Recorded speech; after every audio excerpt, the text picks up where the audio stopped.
So హైదరాబాద్లో CJP కూడా meeting పెట్టేసింది. ఇక్కడ చాలా మంది యూత్ కనిపిస్తున్నారు కదా. ఇది యూత్ బ్రెయిన్స్లో, తెలుగు స్టేట్స్లో ఉన్న యూత్ బ్రెయిన్స్లో ఇది ఎలాంటి ఇంపాక్ట్ చూపించనుంది?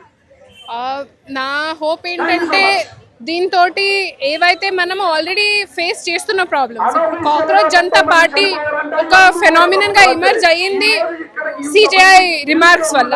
అండ్ సిజేఐ రిమార్క్స్ ఈ దేశ యువతకి ఇంత ట్రిగరింగ్ ఎందుకు ఉన్నాయంటే కేవలం ఆయన కాక్రోచ్ అనటంతో కాదు కదా, ఏ కాంటెక్స్లో అన్నాడు ఆయన.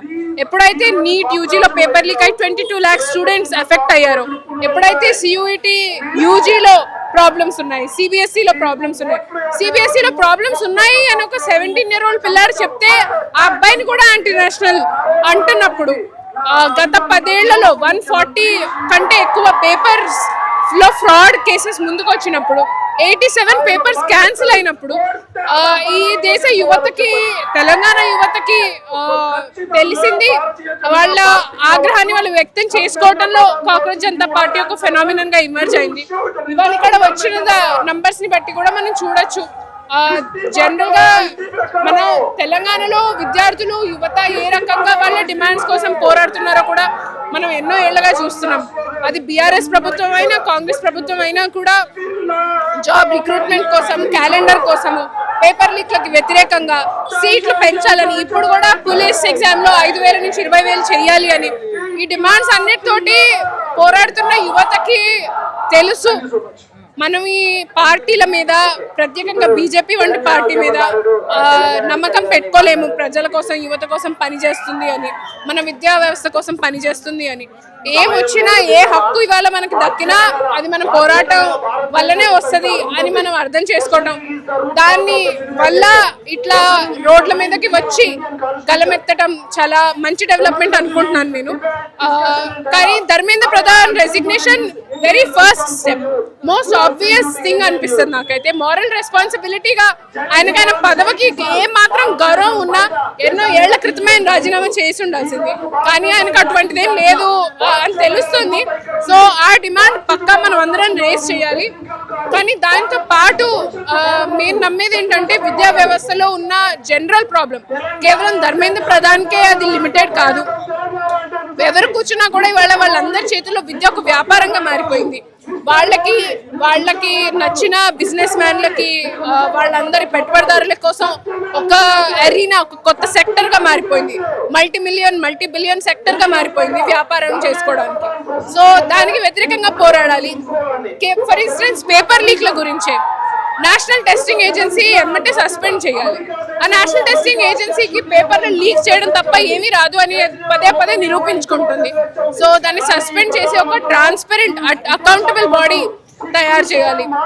మన పరీక్ష పత్రాలు ఏవైతే ఉన్నాయో అవన్నీ ఈ మధ్య ప్రైవేట్ ప్రెస్లలో ప్రింట్ అవుతున్నాయి. ఎగ్జామ్ సెంటర్స్లో కండక్ట్ చేయడం, ఇవన్నీ ప్రైవేట్ కాంట్రాక్ట్లు ఇచ్చేస్తున్నారు. అప్పుడు అవకతవకలకి ఛాన్సెస్ బాగా పెరుగుతాయి, మళ్ళీ జవాబుదారీతనం తగ్గుతుంది. సో ఇటువంటి పరీక్ష పేపర్స్ అన్నీ ప్రభుత్వ ప్రింటింగ్ ప్రెస్లలో ప్రింట్ చేయాలి అని, ప్రభుత్వ ఎగ్జామ్ సెంటర్స్ ఉండాలి, కండక్ట్ చేసేది గవర్నమెంట్ ఆఫీషియల్స్. అట్లా ఉంటేనే ఏమన్నా జరిగినా కూడా దానికి ఒక మెకానిజం ఉంటుంది, ఒక జవాబుదారీతనం ఉంటుంది. ఇప్పుడు ఇది ఎగ్జామినేషన్ గురించి, తర్వాత ఇంకా వేరే సెక్టార్ మీద కూడా మాట్లాడుతుందా? ఎడ్యుకేషన్ సిస్టమ్ ని దాటి ఇంకా సొసైటీలో ఉన్న ఇష్యూస్ మీద ఫైట్ చేస్తుంది అనుకోవచ్చా? కాక్రోచ్ జనతా పార్టీ ఇప్పటి వరకు అయితే అటువంటి డిమాండ్స్ ఏమీ ఎత్తలేదు. నేను ఇక్కడ దిశ విద్యా సంఘం మెంబర్గా వస్తున్నాను. నేను నమ్మేది ఏంటంటే, దేశంలో విద్యార్థులు, యువత, కామన్ పీపుల్ లైఫ్స్ తోటి ముడిపడి ఉంటుంది. మన ప్రయోజనాలు ఏవైతే ఉంటాయో అవి సామాన్య ప్రజల ప్రయోజనాలు. లాభం కోసం కాకుండా ప్రజల అవకాశాల కోసం, ప్రజల అవసరాల కోసం పనిచేసే ఒక సమాజం, అందరికీ ఉచిత సమాన విద్య దక్కడం, అందరికీ ఉద్యోగం దక్కడం, ఉపాధి హామీ ఉండటం, ఇవి మనందరి డిమాండ్స్. మనందరం కలిసి పోరాడాలి. అందుకే మేము యాక్చువల్లీ ఒక క్యాంపెయిన్ కూడా నడుపుతున్నాం అనమాట, భగత్ సింగ్ జన్ అధికార్ యాత్ర అని. ప్రజా హక్కుల చార్టర్ ఒకటి తీసుకొని మేము కొన్ని డిమాండ్స్ ఎత్తుతున్నాము. ఆ డిమాండ్స్ మొట్టమొదటిగా మేము ప్రజల మధ్యలోకి, స్కూల్స్లో, కాలేజెస్లో, నేబర్హుడ్స్లో, బస్తీలలో ప్రజల మధ్యలోకి తీసుకెళ్ళి ఇటువంటి నేను చెప్పినట్టు ఉచిత సమానం విద్య, హెల్త్ కేర్ సిస్టమ్ అందరికీ ఉచితంగా సమానంగా ఉండడం, అందరికీ హౌసింగ్ ఉండటం, అందరికీ ఎంప్లాయ్మెంట్ గ్యారంటీ ఉండటం, ఇండైరెక్ట్ ట్యాక్సెస్ భారం తగ్గించి ఎవరైతే వెల్తీ ఉన్నారో వాళ్ళపై ట్యాక్సెస్ పెంచడం, ప్రోగ్రెసివ్ ట్యాక్స్ పెంచడం, ఇటువంటి డిమాండ్స్ తోటి మేము ముందే ఎక్కుతున్నాము. ఎందుకంటే మీరు అన్నట్టుగా కేవలం ఇది విద్యార్థుల పోరాటం అన్నప్పుడు విద్యార్థులు కూడా వ్యవస్థది ఎట్లా ముడిపడిందో అది గుర్తించాలి. ఈ పోరాటంలో వాళ్ళతో పాటు ఎవరైతే కష్టజీవులు సామాన్య ప్రజలు రాగలుగుతారో వాళ్ళందరినీ కూడా కలుపుకొని సమాజం మార్పు వైపు తీసుకెళ్ళాలి.